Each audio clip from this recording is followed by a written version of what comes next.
Hello, welcome back. I am so excited to have this time to speak into your lives.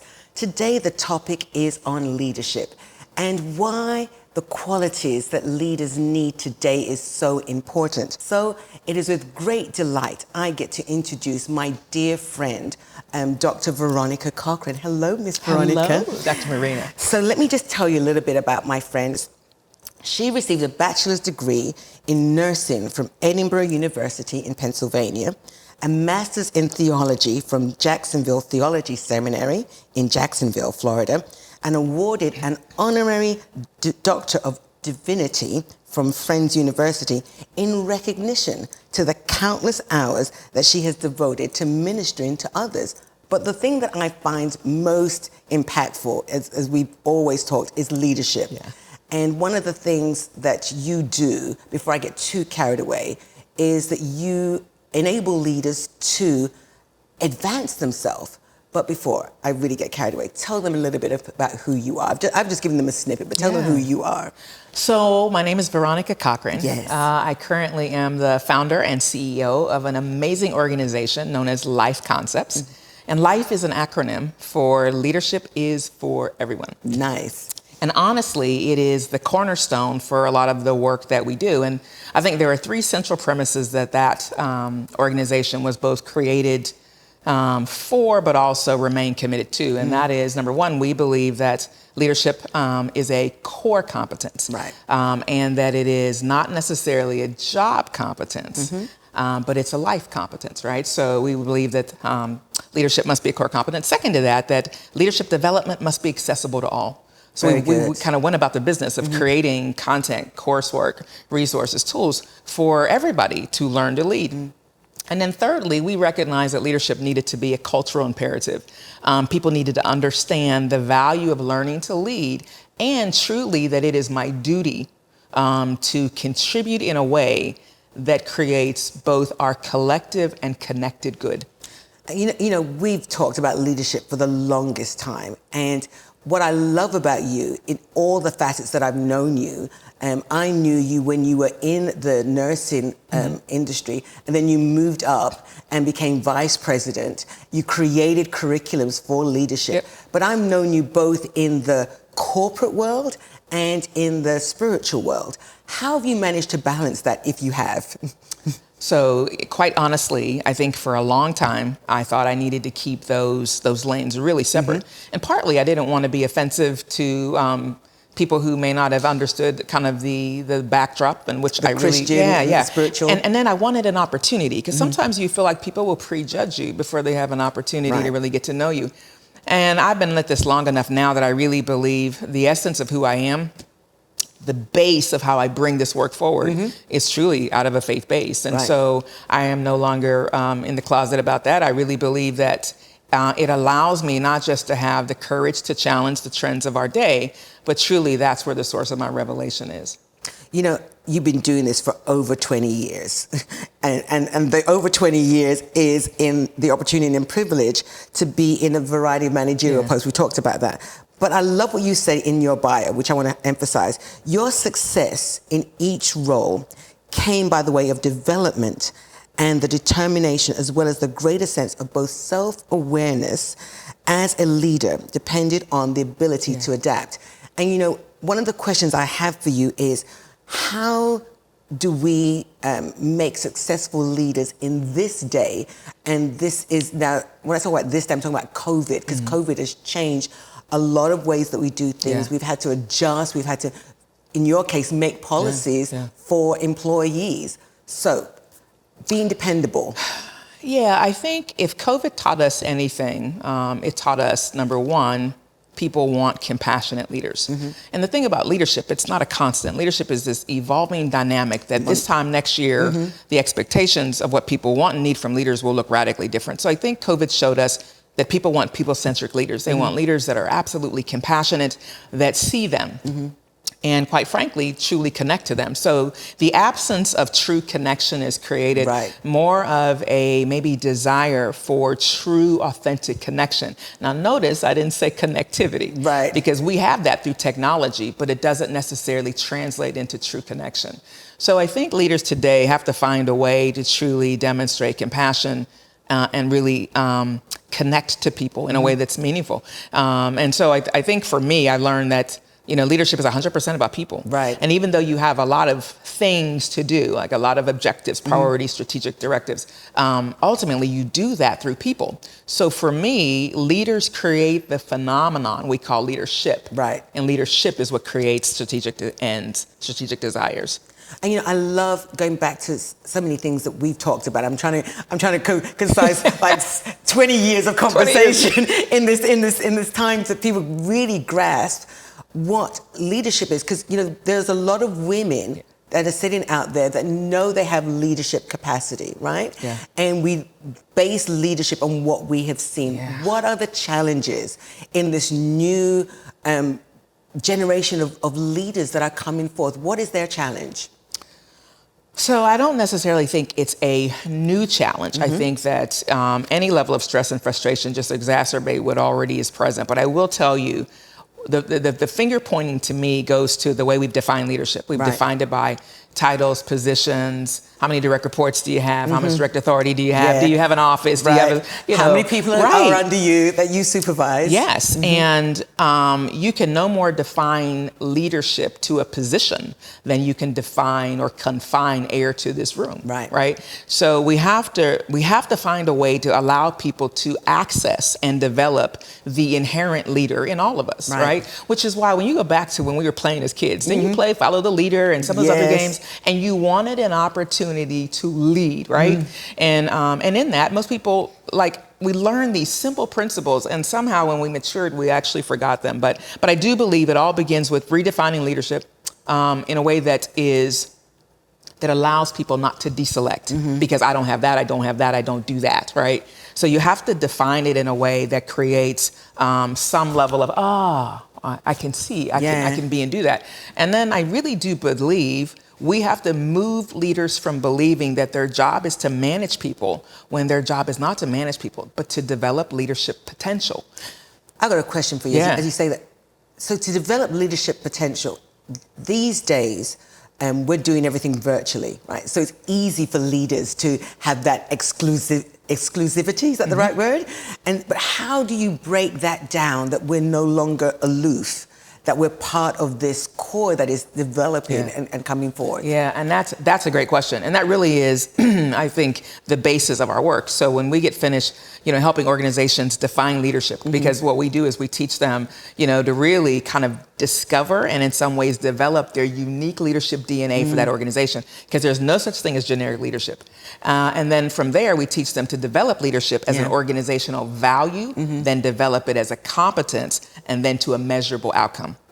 And as a result, you create a culture of leaders. So we know what generic leadership looks like. Explain what generic leadership looks like. So let's just say that you and I were both looking for some leaders to hire, and we both decided we thought we knew what those core values, attributes, skill sets were. And so we go and we bring 10 people in, and then we pick out of those people. I would guarantee you we would pick almost the exact same people unless we had given it a lot of forethought and future forecasting, because we typically think all leaders need to have the same thing. But if you walk across the street, what's required over there that's still called leadership might look really different. So I think we have to really begin to get very specific and quite maybe industry or service specific in what we need from leaders, because it looks radically different. And I don't apologize for that. So I don't walk in one organization and walk in the next and say, do leadership like they do leadership. Right? And I'm sure that's been a great background for you being in the corporate world, because I know the corporate world thinks completely different to us. For example, when COVID hit and we're still in the effects of COVID, most of us got used to going to church on Sunday morning, right? And being at Bible study on Wednesday night. And that changed. And a lot of people always saw as leaders, the internet, social media was just not for me. And 5 years down the road, people have been developing their social media platform. So a lot of leaders lost momentum, or in my case, I use the phrase forced to change into this millennial outreach, whereas the corporate world had a finger on the pulse for so long. I know you've been a part of the change. Yeah. How have you managed to get them to change?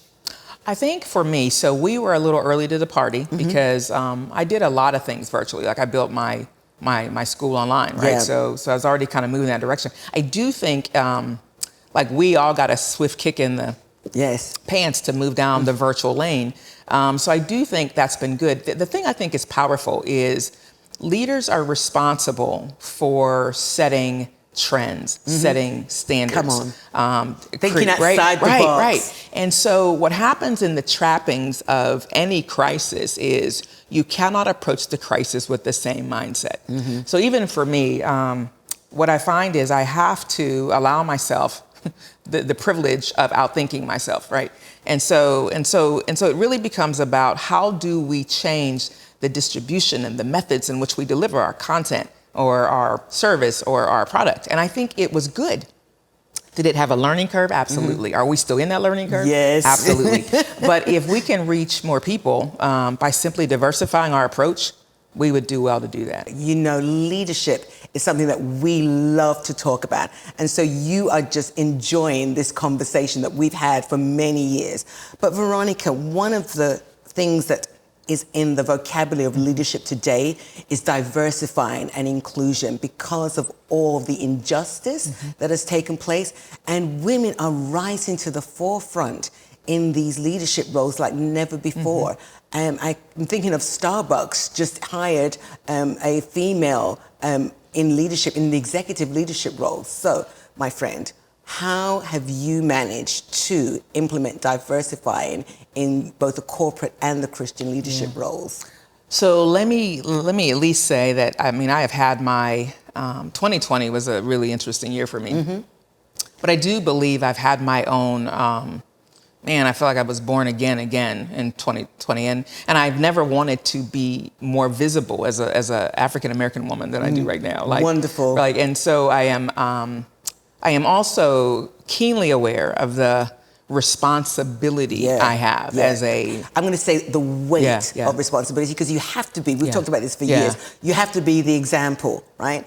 And I'm sure you had those uncomfortable conversations during this time of diversifying. So I usually start off really talking about my own biases, because I do believe everybody has them, has them. But I wanted to be so authentically me. And I also wanted to be the voice for people who were not like me, while not negating the duty I have to mend what's already broken. Because you're in a place of authority. You're not in a subversive role. You are in a place of authority to set the policies. And so I didn't want to be, I didn't want to victimize anybody. I didn't want to, villainize anybody. I wanted to be a part of creating change. And for me, if you ask me, faith and hope are the wonder twins of how we construct the future. But faith and hope are not passive attendees, right? And so I believe that faith looks at what we hope for.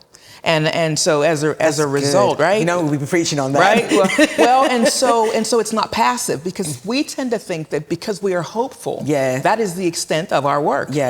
And I have found I want to be hopeful, but I also want to be... Evidence. Right. What the evidence... I want to be a part of creating the change. I want to be assertive. I want to be influential. I want to be impactful. And I do believe all of us have that as a duty, as a moral obligation. And I think also, to add to your description right there, decisive, because you have to make decisive executive decisions that's going to impact...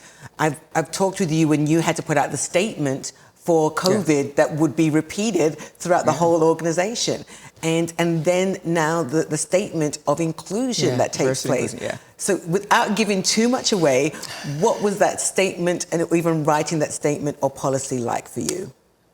Honestly, I told somebody, I said, I feel as though I've come to a real place of convergence. Like everything in my history that prepared me for this moment, and yet everything that calls me from the future kind of converged in a moment. And I really wanted to not just represent my current voice, but represent my future voice. You know, I have my first ever grandbaby girl. Yes. And I am committed, right, to creating change for Eden. But I thought about, these are conversations we've needed to have, right, that have a real, not only are they important for educating, important for transferring information, for me to get to know you, but if we don't elevate the dialogue, right, so that some of that is language, some of that is, you know, we talk a lot about this in the Christian world, some things are caught, right? Yes. And so inclusion, for me, had to be an intention and a priority. Right. Because if I ask you to look at your top 10 people in your database, your phone, who you would call on a dime, who know all of your story, who know your history, who you know got your back, like those 10 people would be really similar. Yeah.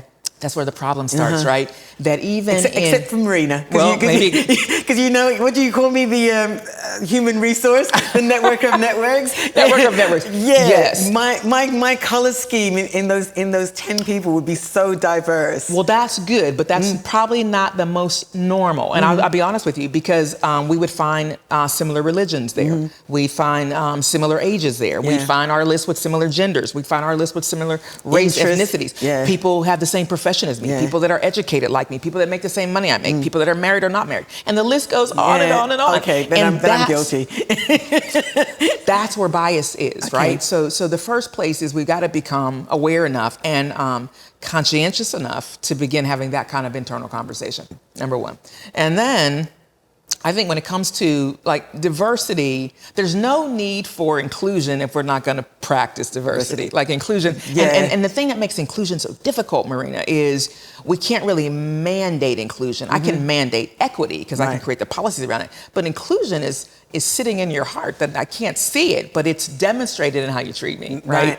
Oh, very good. Yeah. Very good. So inclusion is a little more, you know, elusive. It's a little bit more, I don't feel like I belong, right? And belonging is a coveted experience right now. People want to know they belong. And it doesn't matter what they look like. They want to know they belong. So a lot of the work I'm doing is around helping leaders take a really hard look at leadership disparities, like where they're missing diversity in leadership at board levels, executive leadership levels.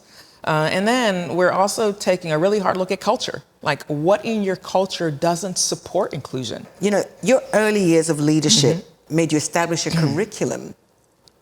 And again, I want you to remind people what life concepts is all about, and the curriculum that you have done. So tell them about that. Yeah, and you know how I got into this. I wish I could say I knew from a child I was going to be doing leadership stuff, but I didn't. I knew as a kid I wanted to do something that would be caring and compassionate to people, which is why I went into nursing. I knew I had a empathetic bond with people, and I love nursing. But in my nursing career, I actually had the privilege of being promoted to kind of a training manager role first. And I realized I had a real love for teaching, and I was pretty good at it. And then I discovered I had a knack for creating and developing content. And then I got a couple promotions, and that was all I did was create content. And then it was like in kind of hot demand. And I was like, so I realized I not only had a gift to teach, I had a passion and a love for creating the content to be taught. And then I had always had a huge respect, almost a reverence for potential. Because I used to wonder, like I used to watch people and I would wonder like... That is so beautifully said. Yeah, so beautifully said. Like I would wonder like what happens to people that they don't finish, right?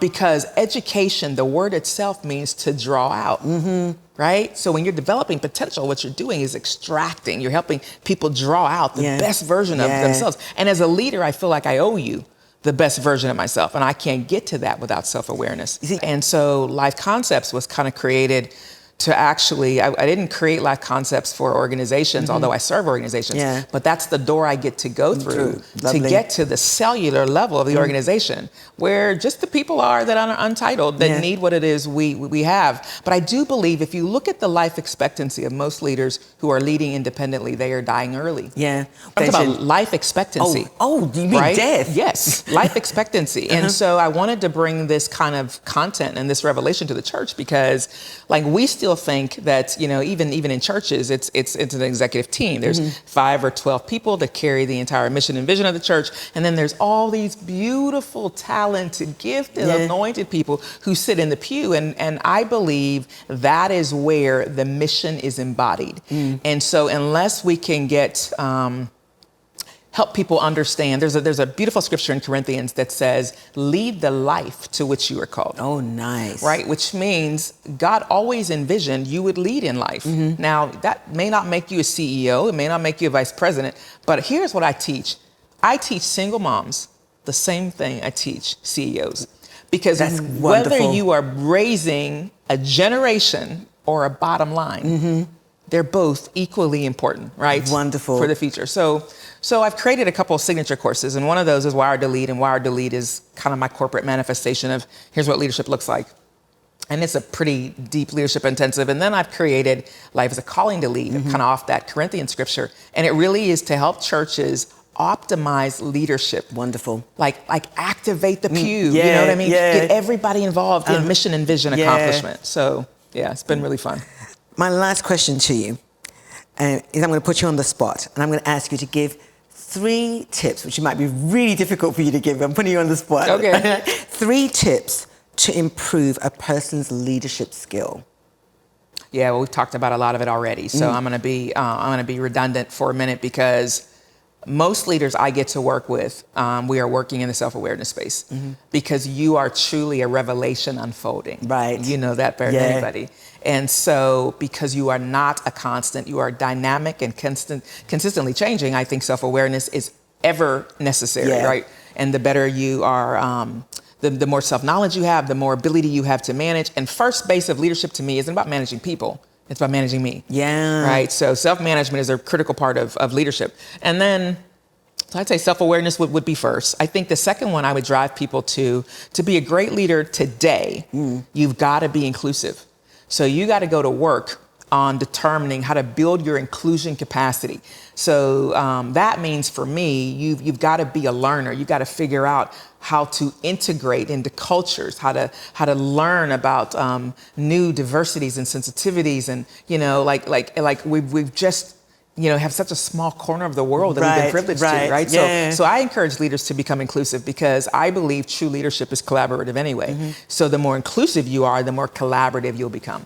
And if I'm going to give you a third one, I would probably say there has never been a day where communication has been more important. Yeah. And when I say that, I say that like stringing a huge paintbrush, because I was going to ask you intra communication, interpersonal communication, cultural communication, because what we know about communication is we limit it to language. But even when I'm not talking to you, I'm talking to you. Yes. So it's all the things we communicate, whether it's a look at somebody that makes them feel somehow demeaned. See, all of that's communication. And so I would say if people want to lead better tomorrow, I would employ self-awareness. I would move heavily in the space of inclusion, and I would work really hard on the communicative space in myself. I'm going to give you 1 minute to look into the camera and encourage, because this is, again, the new leadership of women that are coming forth. Look into the camera and encourage a woman of how to become. Wow, this is so good. So I've so enjoyed being with you today. I will tell you, there isn't a person on the planet that doesn't lead. There is an inherent leader in you, which is why sometimes we get like bristle up when we're told to do something, and it's maybe said in maybe a negative way or something like that. But I would encourage you that there's a leader worth discovering, there's a leader worth developing in you, and the same skill sets that it takes to be a mom are the same skill sets I use as a CEO, both of my organization and even as a CEO of another organization. I would say to you, first of all, you have to believe that you have a unique leadership capability, because you do. And then you have to go about the business of investing and developing in really working to develop that capability. There are no impossibilities. We learn about leadership long before somebody hires us on a job. You learn about insubordination at home. You learn about direct consequences at home. So I would challenge you, there is a leader in you. And as women, we need everybody leading, and we need everybody leading with competence. And I would love to support you in doing that. It's been a pleasure to be with you Oh today. my gosh, thank you. We have let you into our conversation. This is a conversation we've had for years. And I want you to look up Dr. Veronica. Her details will be on the screen. She also has a book. We didn't even talk about her book, which means you have to come back. There has to be a part 2. But please, join us, stay connected. We want to empower you to be the leader God has called you to be. Thank you. Absolutely. Thank you. This is so much fun.